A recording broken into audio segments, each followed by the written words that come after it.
귀 선생님, 내 귀가 나를 가르친다.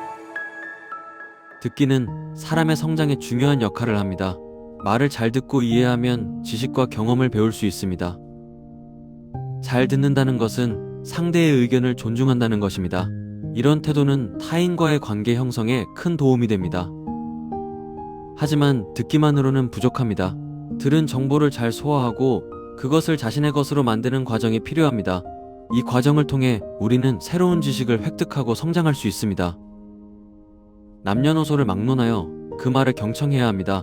또 그 말을 이해하고 받아들이는 것에 거부감을 가지면 안 될 것입니다. 객관의 눈.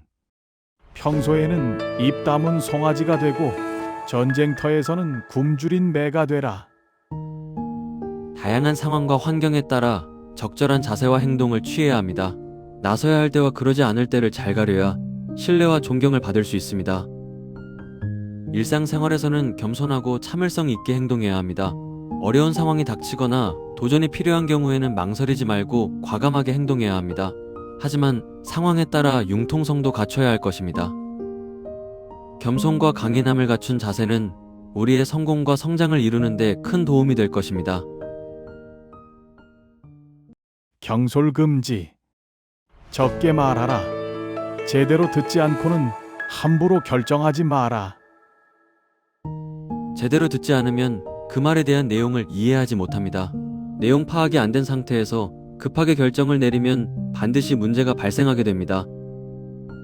말이 많을수록 전달하고자 하는 내용이 흐려지고 오해의 소지까지 생길 수 있습니다. 상대방의 의견을 경청하고 이해하는 데 집중하여 필요한 정보를 얻어야 합니다. 그 정보를 바탕으로 적절한 결정을 내리는 것이 중요합니다. 다른 사람들의 의견을 존중하고 내용을 이해하기 위해 질문하는 것도 중요합니다. 상대방의 의견을 듣고 고려하는 자세를 갖는 성숙한 우리가 되었으면 좋겠습니다. 후회 방지. 화가 난 상태에서 중요한 결정을 내리지 말라. 이성을 잃은 상태에서 한 행동은 후회하기 마련이다. 화가 난 상태에서는 정신적으로 불안정하고 감정적으로 흐트러져 있게 됩니다. 이럴 때는 감정이 가라앉을 때까지 시간을 갖는 것이 좋습니다. 감정이 가라앉은 후에야 상황을 제대로 파악하고 이성적인 선택을 할 수 있게 됩니다. 감정에 휩싸여 판단을 내리면 잘못된 선택을 할 수 있습니다. 그로 인해 불필요한 문제나 후유증을 남기게 됩니다. 따라서 감정이 안정되고 이성적인 상태에서 행동하는 것이 중요하다 하겠습니다. 진심 언어. 진실한 말은 사람을 움직인다. 진실한 말은 사람을 움직이는데 큰 영향을 줍니다.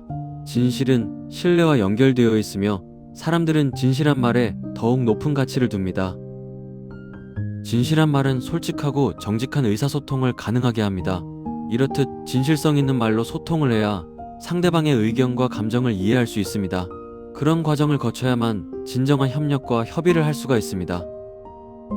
하지만 말은 상황과 맥락에 따라 적절한 방식으로 사용되어야 합니다. 진실은 중요합니다. 하지만 때로는 상대방의 감정을 고려하여 말을 조절하고 배려하는 것이 필요합니다.